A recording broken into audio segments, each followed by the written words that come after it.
Joe Biden is kicking off his first global tour as president. He's in the United Kingdom, where he'll meet with Prime Minister Boris Johnson. We'll hear more about his agenda from our correspondent in the UK in a moment. But first, here's how Biden began his trip, with a message of support for his allies and a warning for Russia. Touching down in the UK on a mission to reset America's relations with the world. On his first trip abroad since taking office, President Biden has a packed itinerary. The G7 summit is followed by a NATO meeting, EU talks, and a face-to-face with Russian President Vladimir Putin. Wow, what a warm welcome. From America first to ladies first. The president set himself apart from his predecessor even before stepping up to the microphone. His wife Jill giving the opening remarks to U.S. troops stationed at the airbase. When he did speak, Biden's message was clear. At every point along the way, we're going to make it clear that the United States is back and democracies of the world are standing together to tackle the toughest challenges and the issues that matter most to our future. That we're committed to leading with strength, defending our values, and delivering for our people. The president had strong words for Putin, too. I'm heading to the G7, then to the NATO ministerial, and then to meet with Mr. Putin to let him know what I want him to know.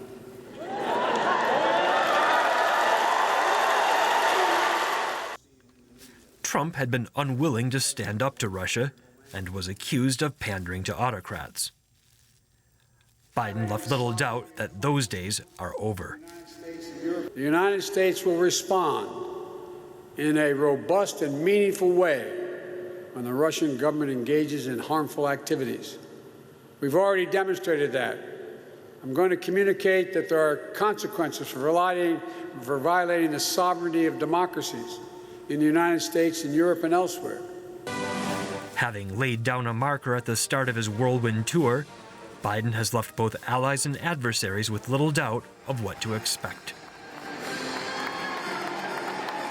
We'll find out from our London correspondent Birgit Maas, who is covering this visit and joins us now from Carbis Bay in Cornwall, where the US President will meet with British Prime Minister Boris Johnson today and where the G7 leaders will gather tomorrow. Birgit, President Biden is kicking off his tour in the UK. What's his priority there?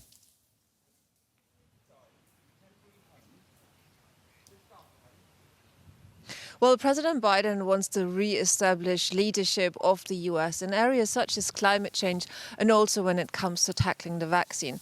Now, he is meeting Boris Johnson, the UK Prime Minister, and when it comes to the personal relationship, we can speculate that maybe this meeting might be a little tense because previously President Biden had compared Boris Johnson to Donald Trump, and he said he was an emotional and physical clone of Boris Trump. So that might not bode so well when it comes to, well, the chemistry between the two leaders. But then again, both leaders need to make this G7 summit a success, so we can assume that somehow they will be able to make amends.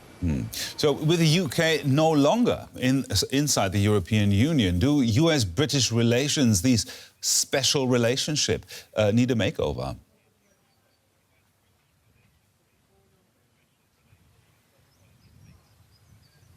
Well, President Biden is very much a multilateralist, much in contrast to his predecessor Donald Trump, who actually liked Brexit. Now, Brexit might be a bit of a shadow over this meeting between the two leaders, because just at this moment when they are meeting in the UK here in Cornwall, there is a row between the UK and the European Union about border checks at the Irish border. It's about meat products and other products that need to be checked at the border. And the UK and the EU are practically at loggerheads. So President Biden being against Brexit and also very much identifying as on the side of the European Union. He always stresses that he's Irish. He is probably going to rebuke Boris Johnson when it comes to the issue of Brexit and also specifically of this problem at the Northern Irish border. So Biden has delivered, as we heard earlier, some pointed remarks at the start of his tour. In this tour, he will meet with the G7, with NATO leaders, with the EU, and with Putin. What else can we expect?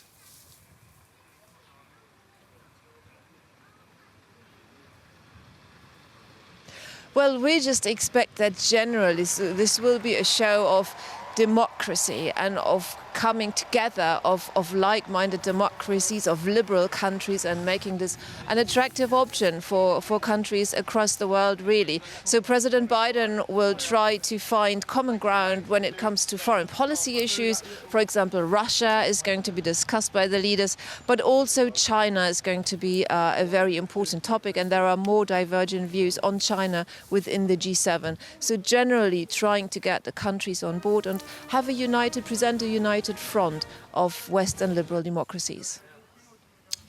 DW correspondent Birgit Maas there in Carbis Bay, where the G7 summit will take place. Thank you, Birgit.